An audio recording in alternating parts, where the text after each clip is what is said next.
Aloha everyone, welcome to Skincare with Hyram. If you don't know who I am, my name's Hyram and I'm passionate about teaching you how to perfect your skincare routine. So make sure you subscribe to my channel and hit the notification bell so that you can see my videos every single week. So I'm filming my third video in the last 4 hours, which is something I normally don't do because I don't have the mental strength to be able to even last one video in a single day. So I decided to bust this bad boy out, Mountain Dew, not sponsored. And you know what? I already feel 50% straighter. Dude, I like my Mountain Dew. Gonna hang out with the bros after.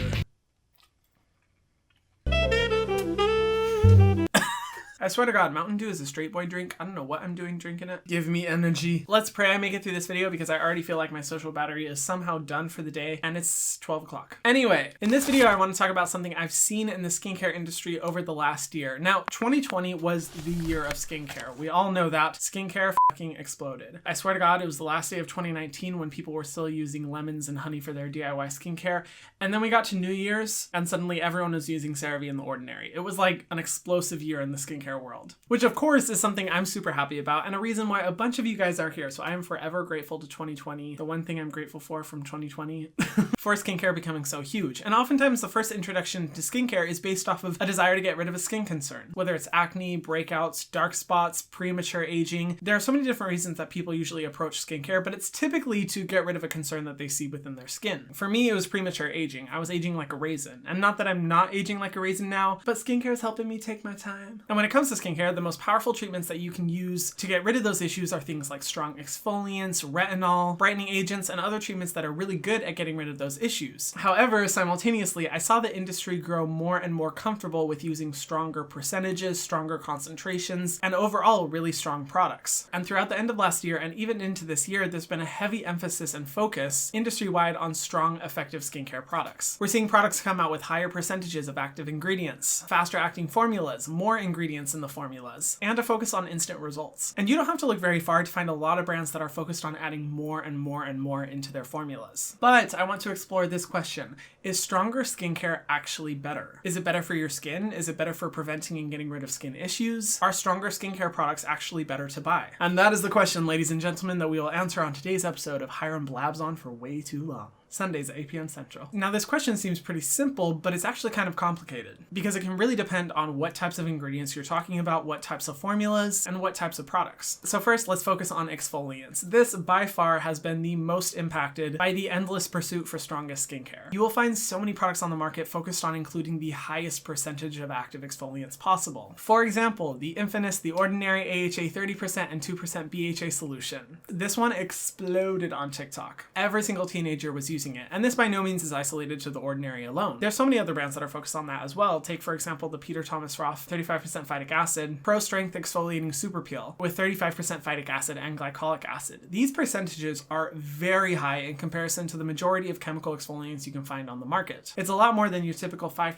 glycolic acid toner, 1% salicylic acid treatment. 30-35%, these are all extremely strong exfoliating treatments. Exfoliants are amazing to help dissolve the dead skin cells off of the face, and the reason why this is so beneficial is because built up dead skin cells can contribute to a lot of problems within the skin, like premature aging, dull skin, dark spots, and breakouts. And I am someone who is a firm believer in regularly exfoliating to make sure you're preventing all that damage from occurring. And this seems good, right? I mean, a higher percentage equals more benefits, right? Well, there's a thing called overexfoliation, where the solution is dissolving the dead skin cells so rapidly that it actually begins to impact the healthy skin cells. It leads to irritation, sensitivity, a broken moisture barrier, breakouts, more sun sensitivity, and a lot of other problems. And overexfoliation is a real concern and something that I see all the time. But it can be harder to notice because it can come in conjunction and knowing that you're taking care of your skin. And that's a good thing, right? Take the Ordinary mask, for example. I have been a long time lover of this product because of how good of a job it does at getting all the dead skin cells off the face. Like, it feels like you have a new face afterwards. But on average, I use it about once a month, maybe once every 2 weeks. And at maximum, I recommend that it should only be used once a week at most. And when I saw it getting really popular on TikTok, I saw some people who were using it every single day, seeing overexfoliation side effects and wondering why their skin wasn't getting better. In my opinion, one of the most damaging things that you can do to your skin is overexfoliating it. It's worse than scrubs, it's worse than fragrance in skincare, it's worse than using too many products. It is one of the most damaging damaging things you can do. It increases sun sensitivity, impairs the skin's moisture barrier, causes redness, increases sensitivity, and because people feel like they're doing a good job exfoliating their skin, a lot of times these side effects will continue for a long time and result in pretty severe long-term damage. So when it comes to exfoliants, clearly a higher percentage isn't always better. Our skin has a natural cycle of creating brand new skin cells, but if you're exfoliating way too frequently, the skin essentially can't catch up. I mean, you're putting a lot of pressure on it, okay? Poor skin, that's a lot to handle. And it may seem appealing to you because you're like, well, I don't want to have to use a product every other day or every day that gently exfoliates the skin. I'd rather just get it all done in one go. That can work, but from what I've seen, people tend to over exfoliate their skin way too frequently. And a big contributor to this is having products with unnecessarily high percentages of active exfoliants. Okay, but that's exfoliants, that's really harsh treatments. What about other ingredients? What about other ingredients that aren't as intense but still treat the skin? Well, let's take one of my favorite ingredients, niacinamide. I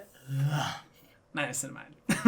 If you didn't know. Niacinamide is incredible because it helps with so many different skin concerns, all while being really optimal for people who have super reactive or sensitive skin. I personally believe that everyone should be using niacinamide in their skincare routine because of all the benefits. And in terms of data samples that we have testing out the effectiveness and positive results from niacinamide, those benefits were found by using niacinamide at a concentration of 5%. Is a product having a higher percentage of an ingredient good? Are higher percentages better? So we know that the results in the skin are good at 5%. But if you're familiar with a lot of popular niacinamide products on the market, some that I have recommended on my channel, they are at concentrations of 10%. There's even products out there like the Paula's Choice Niacinamide Serum that has a 20% concentration. Or, not to mention, the ordinary 100% niacinamide powder. But I mean, this isn't a harsh treatment. It's well tolerated by sensitive skin, right? Here's the thing. When it comes to data surrounding niacinamide, we know the benefits present at 5%. But if you're noticing a trend in this video, a higher percentage does not mean better results. We know for certain all the good things you'll see in your skin from using niacinamide at 5%. But when you start increasing the percentage of niacinamide in a formula, it immediately brings into question how the skin is going to interact with that high of a percentage. And for me, I've always been comfortable using 10% concentrations of niacinamide because it's still a low enough amount where you'll see positive results with a very low likelihood of sensitivity. But when you start getting into the 20% range or even the 100% range, we really don't know how the skin is going to interact with that high of a percentage. And science, unfortunately, is not black and white. There's the term I love in the cosmetic chemistry community called the dosage makes the poison. Most ingredients out there at low percentages are totally fine for our skin. Take air, for example. It is at the right percentage of oxygen to be able to make sure it's sustaining our life. And that's a good thing. Oxygen is good. But if you were to increase oxygen from 21% to 100%, we would all die, bitch. Even though oxygen is a good thing, it can be lethal at the wrong dosage. And not that I'm saying niacinamide can be lethal, but scientifically, we don't know how 100% niacinamide concentration will interact with the skin, which automatically makes it a little risky because we just don't know what's going to happen. So even though it's an amazing ingredient with amazing benefits like niacinamide, the higher percentage you go, the less we will know about how your skin is going to interact with it and the possible risks that can come about. Exposure to any ingredient, it can cause a lot of sensitivity, irritation, reactions in the skin. Okay, Hyram, that's treatment ingredients. I totally get it, totally understand. What about just normal, good, soothing ingredients out there? Well, there are a bunch of incredible natural extracts that help to soothe the skin, help repair it, and overall just boost the health of the skin. And they're well tolerated by so many people with extreme sensitivities. Take, for example, some of my favorite ingredients like Centella Asiatica extract, or green tea extract, or licorice root extract, shea butter, etc., etc. These ingredients in most concentrations are amazing. But you will find products on the market like, for example, the Benton 80% Goodbye Redness Gel with 80% Centella Asiatica. 80%, that is a lot. And data samples for Centella Asiatica vary, but a lot of times they're right around the 5% mark. Definitely not tested at that high of a concentration. Now, this doesn't necessarily mean that high of a concentration is bad. Like, I've used that product before and I really enjoy it. But we don't necessarily know all of the side effects of exposure to that high of a concentration of a single ingredient. Considering specifically that this isn't you just going out and rubbing a plant on your face. These are highly concentrated extracts that are purified or synthetically produced to be a lot more active on your skin. And with that high of a concentration, we just don't know the full extent of what that could mean for your skin. So, what does this mean? Well, the message I found and what I've seen so many chemists and dermatologists say is that higher percentages of ingredients does not necessarily mean you will get better benefits and results. It depends on a variety of factors, and you can't really look at it in a black and white way. So if that's the message, then does this mean you can use high concentration products, or should you use low concentration products? I personally believe that it all comes down to your frequency of use, how often you're using these products. The primary problem I see with people over treating their skin is by how frequently they're introducing those high concentration products to their skin. You can use products with high concentrations, but it's most safe to use those types of products less frequently. Like I said with the ordinary mask, I use it 1 to 2 times a month. And I think that this approach is fine, but it does make it a little bit more difficult to rely on consistent daily skincare that continually treats and takes care of the skin. If you're only doing an exfoliating treatment like once a month or twice a month, that's pretty infrequent exfoliation, and that's a lot to expect out of your skincare product to only take care of your skin once a month. And that's why I personally believe in a gentle active approach,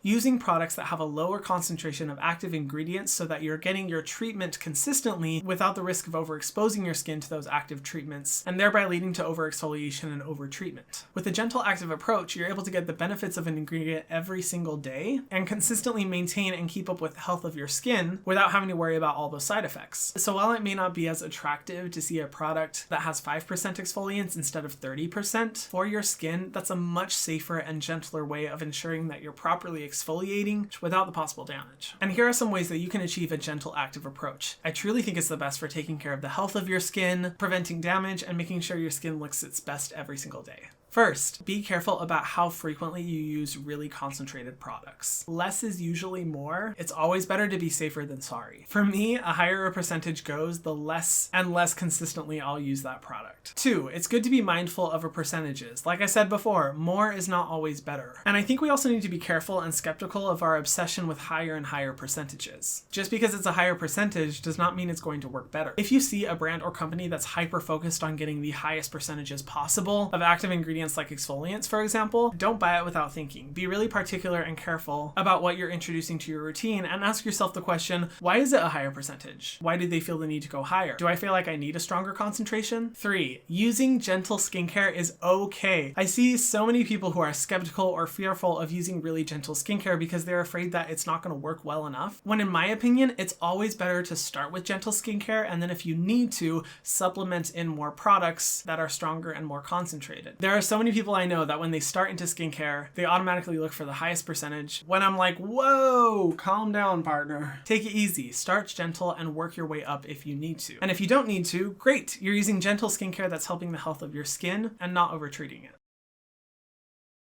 It is 5 days later, my dudes. So when I was filming the first part of the video, I was in a mad rush. I was really late to something. I don't remember what it was. And I finished the video just in time. And then I realized that my memory ran out and the whole last clip of the video was deleted.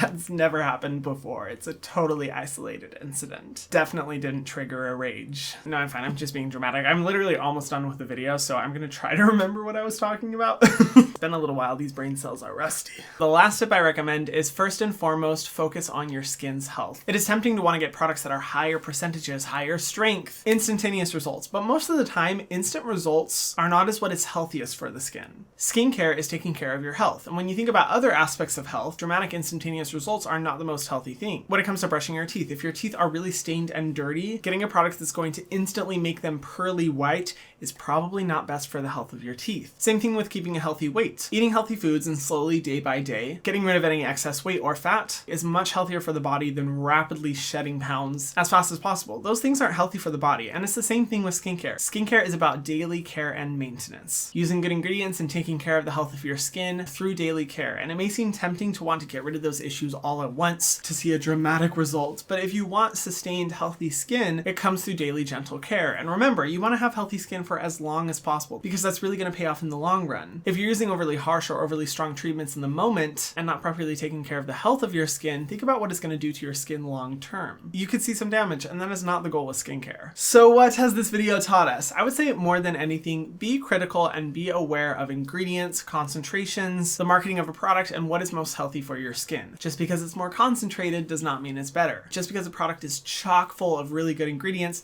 doesn't mean it's better. In my opinion, skincare is about balance and skin health. Using products that are well balanced to help treat your skin without overly sensitizing it, nurturing it without overexposing it to irritants, and daily consistent care over instantaneous results. Ever since I adopted a gentle active approach when it came to my skincare, overall I've noticed that my skin is so much more healthy. It's well reinforced, it's not irritated, it's not sensitized, it's not red, it's not more susceptible to sun damage, and overall my skin just feels better. And I really do believe that a gentle active approach is what most people will find find works really, really well for their skin. Obviously, I don't know your skin best, but a gentle active approach primarily focuses on skin health, and we can all make sure that we're focusing on the health of our skin more than anything else. What do you guys think? What are your opinions? I would absolutely love to know your thoughts. Do you agree with me? Do you disagree with me? I would love to hear your reasoning. Please let me know in the comment section down below. Overall, I hope the takeaway from this video is that you don't need the strongest thing out there. You don't need to chase the highest percentage. Be mindful about what you're using. And if you guys haven't already, be sure to subscribe to my channel and hit the notification bell so that you can see my videos every single week. And I'll see you guys in the next one. Mwah.